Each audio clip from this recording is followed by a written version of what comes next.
okay, the Tariff Tea.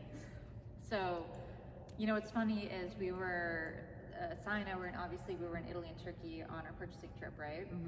And we are obviously, that's like the talk of the town, right? Because everyone's talking about tariffs. Like at this point, like automobiles were just tariffed, and you know, we're hearing like China's getting these insane tariffs.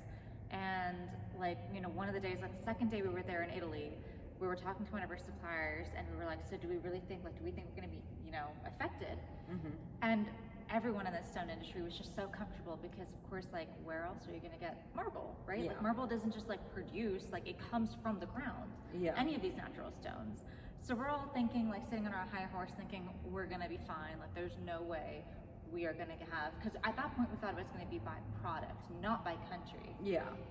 Literally 5 hours later after that conversation, we get the news alert. Trump announces tariffs, like XYZ tariffs across all these countries, and it's like 10% Italy, 36% India, 46% Vietnam. And it's like, holy crap, what are we gonna do? What are we gonna do?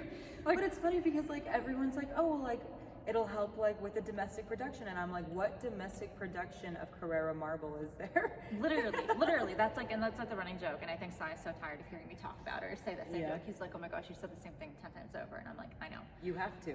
I mean, yeah, because nobody, like, first of all, if you're in this industry, you get it, and if you're coming, you don't understand, right? A lot of people think like, this is great, and I'm like, but again, you're not going to be able to find these things anywhere. They're literally these gems of the earth. It's like a double-edged sword. Like we talked about that with materials, like, and I get it's the same way. Like I think, and obviously this is not meant to like get into any type of politics or whatever, but it's like there are people that believe like it will be a good thing, and there are people that are like, oh, we just need to like wait it out, and then there are people that are like, no, this is the worst thing to happen. But we're just talking about how this affects only our industry, nothing at all, just to kind of be clear on that. So obviously it was then a huge relief, and we're going about this trip thinking, what are we gonna do? What are we gonna do? Why are we here? And thankfully, like 4 or 5 days later, we see the alert, okay, like they're going to do just a flat 10% across everyone, like there's a 90-day pause. Great, okay, we came at the right time then, let's get these orders shipped out. But I don't think that people realize whether it's 10% or 40%, you know, because people think, okay, well, you're just gonna pass the price on to the customer. Sure, yes, of course, you know, and of course we don't want to. If we don't have to, we don't want to. When COVID hit and we had, you know, crazy freight bills coming in, it was a lot because you have to pay all of those up front. But where we could mitigate our prices, we did. And a lot of times what we did and we continue to do is inventory that has come and arrived for all of these tariffs, or back then when it was the freight, the prices, we didn't increase the prices. That was something we were really, and that's something I'm super big on, is just because you can increase the pricing and just because other people are willing to pay that doesn't mean you should. It's not ethical. I mean, and to each their own, you know, maybe for other bigger companies they have to, because maybe the overhead is so high that when they're getting hit with these bills, they have no choice, they have to brace for it. That's true. But for us, I feel like, you know, we are, you know, a family business. Like we don't have this crazy funding coming in from any investors to just bail us out. Like we have to weather the storm, but part of it means we have to weather the storm with our clients. So we made sure, and it's kind of like when people are like, what are we gonna do? What are we gonna do? Because the situation, we would get the updates from our like freight forwarders being like, the situation is very fluid. Hourly updates are to be expected. We will keep you as updated as we can. That's so funny. It was hilarious because I'm like, we've never seen this before. It's just so all over the place. It's funny because it really reminds me of 2020, and there was this one freight forwarder that we worked with, and every time he sent you an email, he was like, the world is at its end. Basically, it was so dramatic. But I mean, like, it felt that way, right? Because when you're in the thick of it.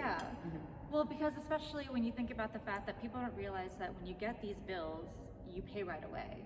It's not that, oh, once a client pays me my 10% increased price, now I get to pay the government. It's like, no, if I have a $50,000 container coming in, I now have to pay an additional $5,000 to the government right away. And if you have 5 containers, that's even more money. And so, you know, when freight increased with COVID, our freight liabilities went from $10,000 that month to $120,000. That's crazy. In a 30-day time period. And again, how do you eat that cost? You have to pay for it up front. So that's what people don't understand, is that it becomes more of a cash flow issue in one sense, as opposed to like a profit margin. Right. You And know, profit obviously loss with issue. like a small business like ours, like a boutique business, like it's not like we are out buying private jets with that like money that we're putting on our materials. It's like everything is locked in the inventory. everything is locked in the inventory and everything goes back to our team. It's like we have, I want to say, about 15 team members now, and so we've really been able to grow with a second location in Utah, and every single team member is so important to us, and so we want to make sure that they are taken care of. And I think that's something that our parents, when they started this company, were like, you pay your taxes, you pay your people, you pay your vendors, and then you pay yourself. And so when people talk about like, oh, you own like 2 really great businesses, like the stone industry is booming, like you should be fine with the tariffs, like it's not something you really need to worry about, like you're totally fine. And like, while we are fine, it's just something that in the thick of it, people don't necessarily empathize with businesses that then have to put that added cost on those materials, because they think, oh, you can just eat that, you're a big company, you know? Yeah, no, there's been a lot of misconceptions there about how it's all going down, how like Italy's not going to pay for the tariffs that the United States is putting on it. We've been so fortunate that some of our suppliers have been able to work in some discounts to kind of help offset that. And where we are getting those discounts, we're still passing those savings on to our clients. Instead of increasing prices by 10%, seeing if we can only increase it by 5%. So every which way that we can try to offset it to our clients, we're doing that. And you know, right now we're getting nervous, right? Because we're inching closer to that 90-day period coming up, because it's not just about when it happens, right? If we have things that are shipped out and on the water, the 90-day period ends, and let's say it goes back to what it was, we're screwed. Yeah. Because suddenly everything that has shipped out and that's sitting on the water is going to be subject to that. And that's the other thing. So that's what another thing people don't realize. It's like, oh, well, you can just like not ship any new material, and it's like, no. It's the material that's already been shipped out previous to the exactly. Wow. If it hasn't been cleared by customs yet, it's going to be hit by that tariff. That's interesting. So there was no grace period. There is no grace period realistically. So, you know, then it's like you're gambling right now, where you need the materials, you need it by a certain time, but also there's this risk that if it doesn't get here in time, and they decide that after the 90-day pause they're going to go back to these increased rates, you're stuck with a very hefty bill. Damn.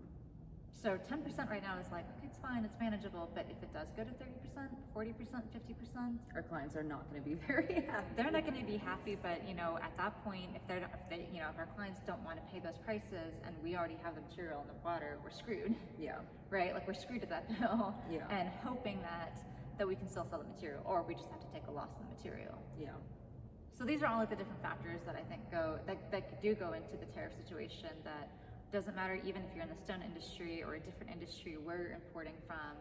When you're not given enough notice, when it goes into effect immediately for anything that's already left its ports, and even like building materials and everything too. Everything like I has saw gone up. This alliteration where it's like, yeah, you can buy Florida-grown oranges, but like, what about like the netting that they put the oranges in? What about like the labels that they use that are made out of plastic that they probably get from like a different country? What about the shipping costs, or like the hoses that they use to spray down their plants? Like, there's so much that goes into it that it's not as simple as just buy American grown, like open up a manufacturing plant here. Like 9 times out of 10, like the printers and the materials and all of that stuff that it takes to even manufacture quartz, or any of the materials that it takes to quarry in the United States, if there are Carrara marble quarries in the United States, it would be a lot of, again, outside source prices anyway. So that's something that a lot of people, I think, aren't in the know of, because it's not something that's really taught publicly.